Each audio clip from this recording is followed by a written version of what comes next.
Découvrez la collection Les petites histoires inspirantes pour enfants. Donc avec Steph, qui est ici, et moi, Sandrine. Stéphanie, est-ce que tu peux nous présenter donc ce projet ? La particularité, je dirais, de ces petits livres-là, c'est à la fois des histoires et à la fois des jeux d'activité, des jeux de créativité. Ça, comme tu aimes bien ce mot, c'est un des petits livres qui sont hybrides. C'est ton petit mot chouchou.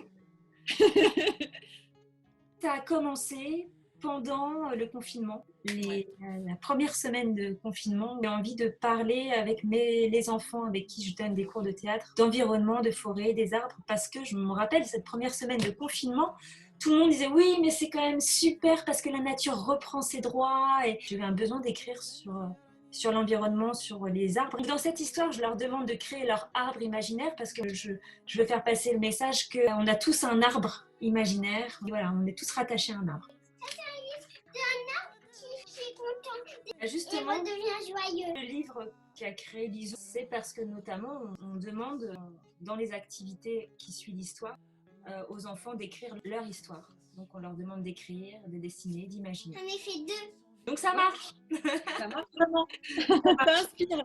On unit nos compétences qui sont complémentaires, on discute, on réarrange les choses, on tricote les choses ensemble. C'est une petite fabrique à nous de nos passions en fait, qui lie nos passions et grâce à notre amitié aussi. Là, on en est quand même à la 3e histoire. Une publiée, une autre qui est en cours et la 3e avec toi. Et donc, du coup, voilà, c'est né pendant le confinement.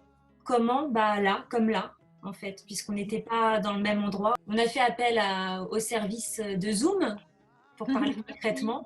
Et donc, on faisait des réunions comme ça. Je ne voudrais pas que ça s'arrête.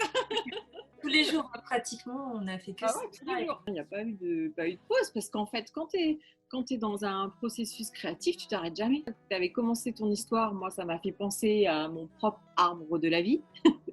Après, j'ai commencé à penser à une histoire qui était liée à la seconde histoire. Enfin, ça n'a pas de fin. Et puis on s'est rendu compte que la correction dans tous les sens, que ce soit pour le texte, pour la mise en page, pour les illustrations, ça demande vraiment beaucoup de rigueur. Alors il y a beaucoup de créativité, ça part dans tous les sens. Et puis après, je pense qu'il y a une autre étape où il faut tout vérifier, faire en sorte que ça devienne un livre qui puisse être vendu, quoi. Alors sur la plateforme d'Amazon, KDP, vous allez donc sur Amazon, vous tapez le titre de la petite histoire. Pour le premier livre, c'est Mon arbre de la vie. Et chacun va avoir, Steph, tu vas avoir ta plateforme, donc il faut taper le nom de l'auteur. Pour Stéphanie, ça sera Stéphanie Brault. Pour moi, Sandrine Rouxel. Et après, vous verrez version brochée et numérique. Et sinon aussi, on va avoir un Instagram, un site, etc. pour parler de la collection. Au revoir. Gros bisous.